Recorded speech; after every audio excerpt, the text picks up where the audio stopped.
Welcome students. In previous session we have seen the definition of cell, cell theory, the types of cell and the cell on the basis of number. In this lecture we will see the size and shape of cell.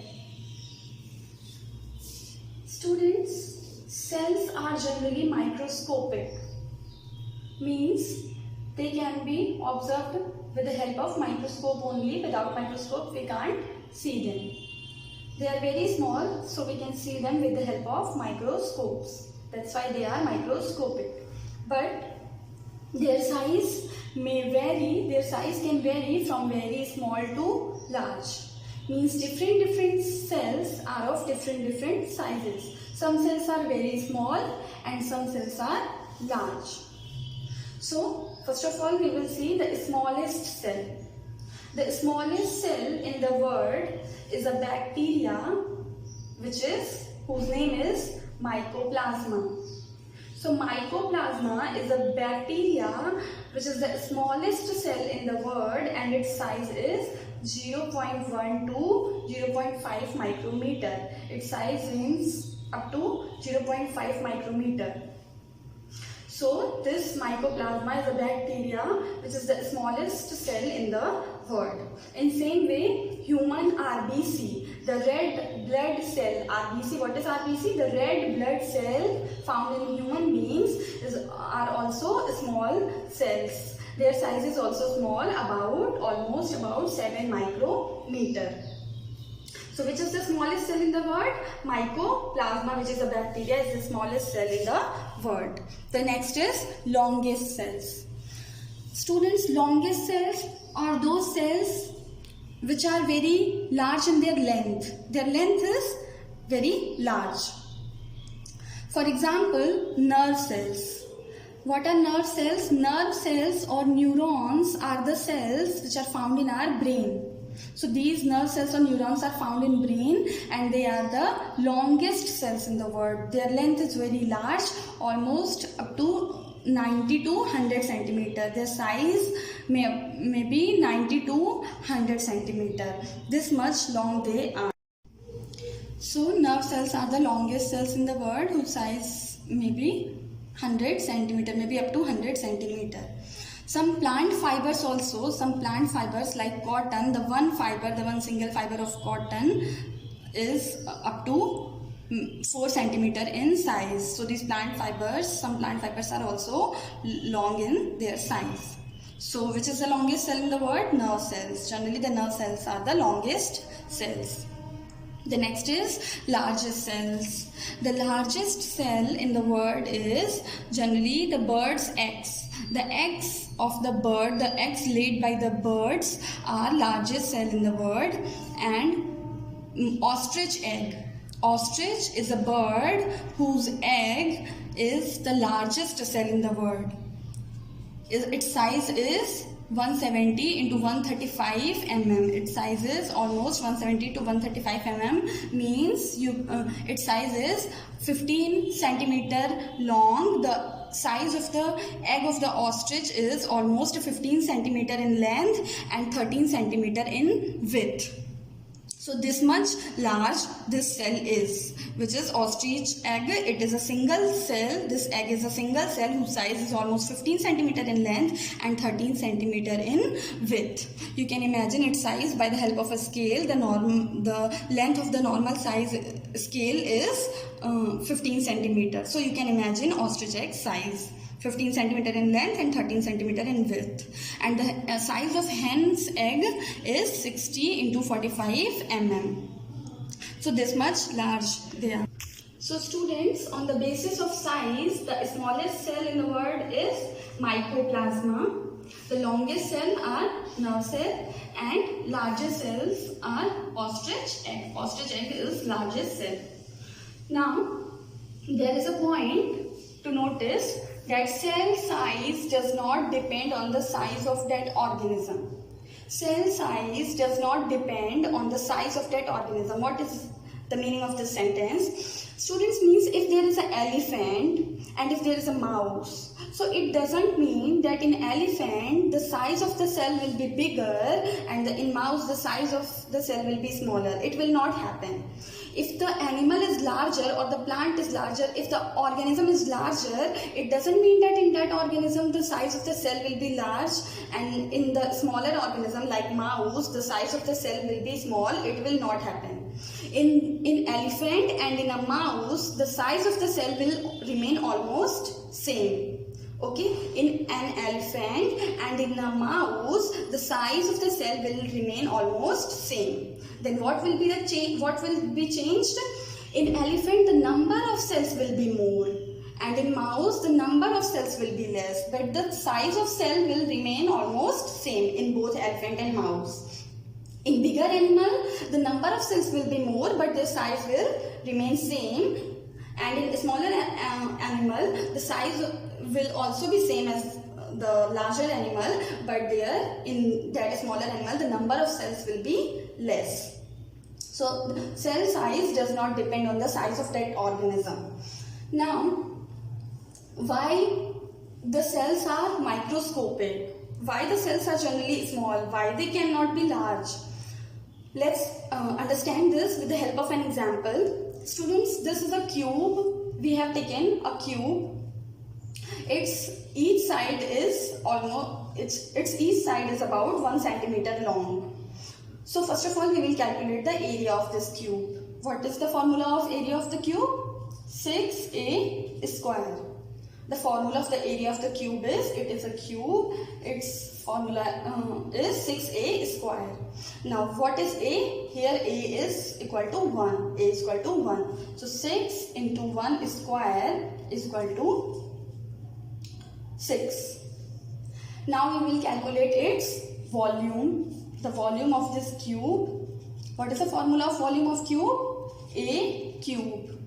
Means A is equal to 1. Means 1 cube is equal to 1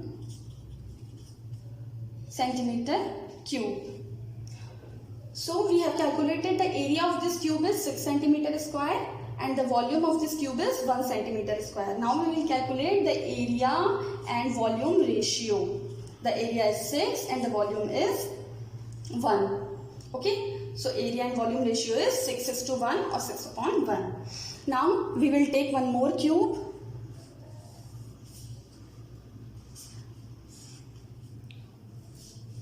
We will take one more cube whose each side is almost 2 centimeter long. Okay, you can imagine this is a smaller cell whose each side is 1 centimeter long, and this is the larger cell whose each side is 2 centimeter long. Now we will calculate area of this cube. Same, 6a square. 6 into 2 square is equal to 24 centimeter square, and the volume of this cube will be a cube, means 2 cube means 8 centimeter cube. Now here also we will calculate the ratio of area and volume. 24/8. When we will simplify it, it will be 3/1 or 3:1. Now students, you can see in this case, it is a small cell. You can suppose it a small cell because its size is small, only 1 centimeter, and it is a large cell whose size is large in comparison to this cell, 2 centimeter. Whose size is, each side is 2 centimeter long. Now in this case you can see volume is 1, and in this case also volume is 1. Means in both the cases the volume is same, but area in this case, in the case of smaller cells the area is 6, and in the case of large cell the area is only 3. So in which case the area is larger? In the case of small cell. In the case of small cell, the area is larger, and in case of large cell the area is smaller. So if the area will be larger, as in case of a small cell, if the area will be larger, more substances can come in contact with that area. more oxygen and carbon dioxide can come in contact with that cell, with that area of the cell, and oxygen will come inside the cell, more oxygen will come inside the cell, more carbon dioxide, more oxygen will come inside the cell, more CO2 will go outside the cell, more nutrients will come inside the cell, and more waste products will go out of the cell. Is it clear?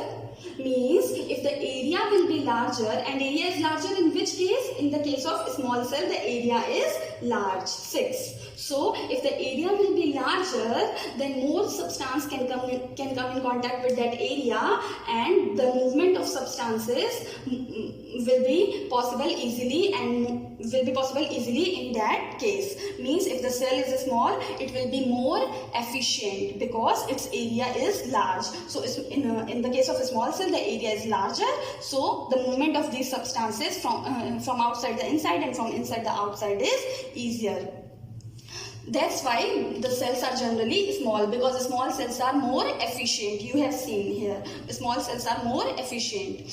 One more example you can take, students. If there are two houses, the one is large house and the other is small house, and you have to clean that house. So which house you can clean easily, the larger one or the smaller one? Obviously the smaller one. So similar to that, the small cells are more efficient in their function. That's why cells are generally small in size.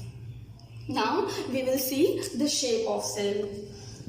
Students, cells greatly vary in shape. All the cells are not of same shape. Different cells having different shapes. But on which thing their shape depends? Their shape depends on their function. Okay? Their shape depends on their function. Which function they have to perform, according to that their shape will be decided. So let's see some examples. The first is WBC, white blood cell. What is WBC? White blood cell. Its shape is irregular shape. Irregular, you can see this is the shape of a WBC. This is the shape of a WBC, which is irregular. Irregular means its shape is not fixed. It can change it. So this WBC is irregular in shape. Irregular means its shape is not fixed. It can change its shape. And this irregular shape, we can also say it amoeboid shape. We can also call this shape as amoeboid shape. Why it is called amoeboid shape? Because amoeba shape is also same. Amoeba shapes is also irregular. Amoeba shape is also irregular. That's why this is called irregular shape, because it is not fixed, and we can also call it amoeboid shape because it is same as the amoeba. Now what is its function? Its function is, because it has to capture the germs, WBCs has to capture the germs. So if germ will come from here, it can change its shape. If the germ will come from this side, it can change its shape towards this side. So that's why its shape is not fixed. So its shape depends on the function to capture germs. The next is nerve cell. Nerve cells, the shape of nerve cell, this is the nerve cell. Its shape is long and branched. Why it is long and branched? Because it has to conduct the messages from one place to other place. From one place to other place, it has to conduct messages. That's why it is long and branched. So its function is to conduct the messages. That's why its shape is long and branched. The next is xylem cell. Xylem, the shape of this is a xylem cell. Its shape is tubular shaped, tube-like. Its shape is tube-like. Why? Because xylems has to conduct water from the root to the tip of the leaves. From the root to the tip of the leaves, it has to conduct water. That's why its shape is tube-like. Because in a tube, water can flow easily. That's why tube-like shape. The next is muscle cell. Muscle cells are cylindrical or spindle shaped. The skeletal muscle cells is cylindrical, and the smooth muscle cell shape is spindle shaped. Why they are cylindrical or spindle shaped? Because their function is to give strength and to contract the muscles. Because their function is to contract the muscles and to give strength to the muscles. That's why their shape is this shape, cylindrical and spindle. So this was all about the size and shape of the cell. Now we will study the detailed structure of cell in next session. Thank you.